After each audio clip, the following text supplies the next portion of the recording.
গল্পতে যাই আবার। তখন আমি বললাম, আসলে সুমন ভাই, আপনারা হলেন স্বরাষ্ট্রমন্ত্রীর ছেলে মেয়ে, একটু চিন্তা করে দেখেন, আপনাদের সাথে আমাদের যায় না।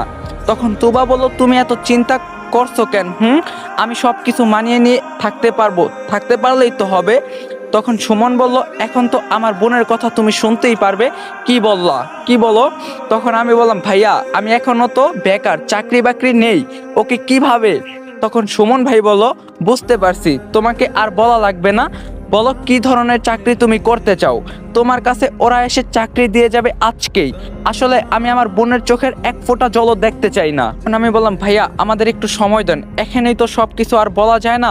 হয়তো বাবা বলে দিছে, কারণ এত বড় ঘর থেকে আপনারা এসেছেন, যে কেউ রাজি হয়ে যাবে, যে কেউ রাজি হয়ে যাবে। যদি একটু সময় দিতেন খুব ভালো হতো। স্বরাষ্ট্রমন্ত্রীর ছেলে মেয়ে কথাগুলো একটু ভেবেচিন্তেই বলতে হবে, নইলে আশেপাশে যারা আছে, শরীরের জায়গায় শরীর থাকবে না, কিন্তু শরীরের জায়গায় শরীর থাকবে, কিন্তু মাথা যে থাকবে না, তা খুব ভালো করে বুঝতে পারছি আমি। তখন তুবা বলল, ভাইয়া দিয়ে দাও না কিছু সময় ওদের, আর তুমি চিন্তা করো না, ও দেখিও একটু পরেই তোমাকে কল করবে, আমার বিশ্বাস আছে। তখন এই গল্পের ডিরেক্টর ইয়ামিন বলল, হেই তুবা, তুমি আর তোমার বিশ্বাস হলো বোকাচোদা। এখন সুমন ভাই বলল, আমার বোন যেহেতু বলে ফেলছে, তো আর আমি কি না করব? যাও তোমার ইচ্ছা মতো বলিও, তবে আমাদের নিরাশ করিও না। একটা কথা মাথায় রাখিও, আমার বোনকে কোনো ছেলের কাছে ঘেঁষতেও দেই নাই কখনো। তোমার সাথে সেদিন প্রথম কথা বলছে। আচ্ছা আমাকে এখন উঠতে হবে, রিয়ার সাথে একটু দেখা করে চলে যাব, চল তুবা।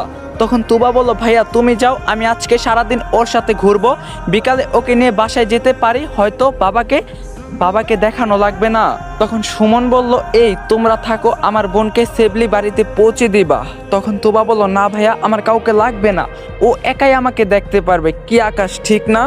তখন আমি ভয়ে ভয়ে বলেই দিলাম, হ্যাঁ হ্যাঁ হ্যাঁ ঠিক, সুযোগ পাইলে তোরা মারম একটা কিক। তখন সুমন ভাই বলল, দেখছো আমার বোন তোমাকে বিয়ে করার আগে বিশ্বাস করতে শুরু করছে। আচ্ছা রে থাক, তুই কোনো সমস্যা হলে আমাকে বলবি। তখন আমার আম্মু বলল, বাবা গরিবের বাড়িতে আসছো, কিছু খেয়ে যাও। তখন সুমন ভাই বলল, কয়েকদিন পর এই বাড়িতে আমি আমার ছোট বোনকে রেখে যাব, এভাবে গরিব বলবেন না। আমার বোন যেখানে থাকবে সেখানে সবাইকে বলতে হবে এই বাড়িতে একটা রানী আছে, আর আজকে একটু দরকার আছে, আরেকদিন এসে খেয়ে যাব। আর আমার বোন তো আপনার বাসায় আছে, বাই তুবা। তখন তুবা বলল, ভাইয়া যাও। এখন যে আমি বড় একটা বিপদের সম্মুখীন হচ্ছি, এটা খুব ভালো করেই বুঝতে পারছি। এজন্যই গুরুজনরা সবসময় একটা কথা বলতো, ভাবিয়া করিও কাজ, করিয়া ভাবিও না। আর মেয়ে দেখে জীবনও কারোর সাথে মজা করতে যাব না, হোক না সে যতই সুন্দরী। উচিত শিক্ষা হয়ে গেছে আমার, এক বিপদ থেকে বাঁচতে গিয়ে আরেক বিপদ